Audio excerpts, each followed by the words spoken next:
I started out doing what I could do myself, just me, my truck, and my tools. And then, there's only so much I could do. And then I hired my first person. So, what in any business, you need to identify what's the highest and best use of your time, and what is the most valuable first hire. And in most businesses, it's going to be an office manager slash administrator slash bookkeeper slash marketing assistant slash, you know what I mean?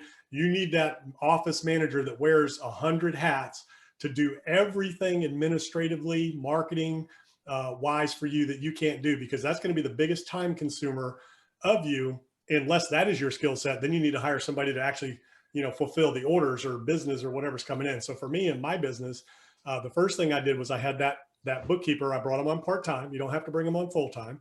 Brought them on part-time. And then that enabled me to be out in the field all day long, meeting with people and doing the work. And then the second hire was a carpenter to help me in the field.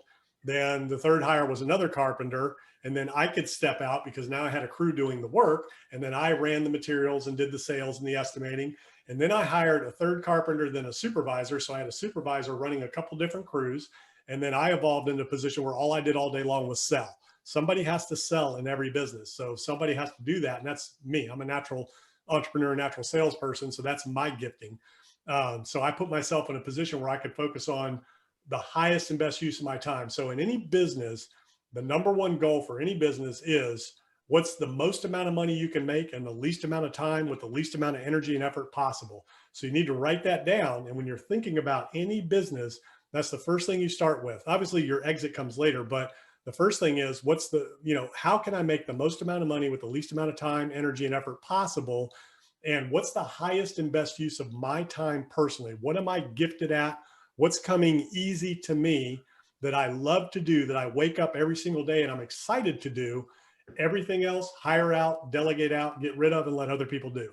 Now, the other part of the question was maybe outsource or in-house. And in this day and age, you can outsource almost everything.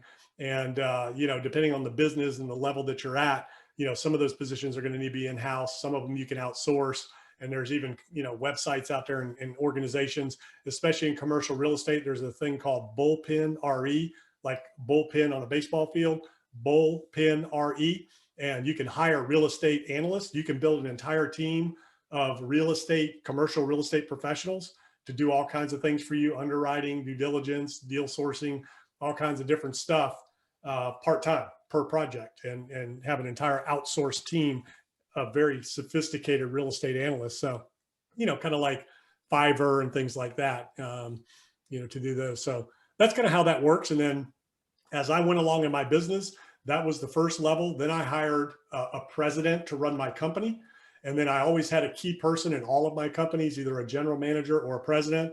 Then I had a vice president, had a chief financial officer that ran all of the financials of all the companies and arranged the financing with the banks. Because again, I did everything with my own money, going to the banks myself, putting up the money myself. So I had a chief financial officer that negotiated with the banks, kept our financials in order, put all our packages together and things like that.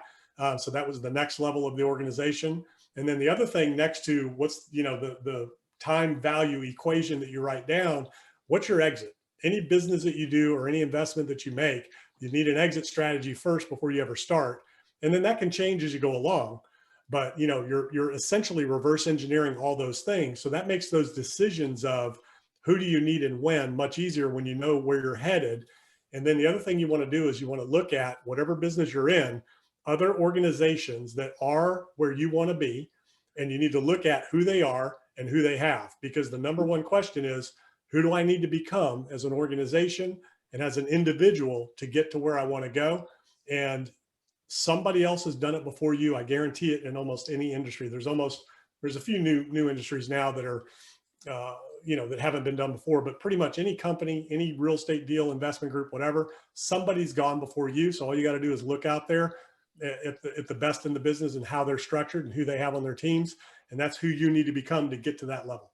Is always hire ahead of the growth. So where a lot of people get in trouble is they don't know when to hire. So when you anticipate growth coming, you need to hire first so you can handle the growth as it comes, but you need to make sure you've got the resources, financial resources to do that. I guess if you're asking you as the individual what you're looking for, I mean, that's really up to you.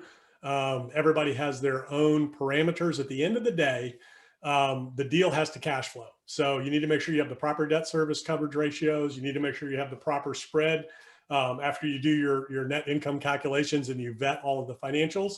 You need to back out your debt service, and you need a delta there. And I like to see at least a 10% delta between minimum between what your net income is and what your debt service is. So you've got a little bit of a cushion there after all of your expenses, and including capex reserves, all that kind of stuff. So it's really up to the individual.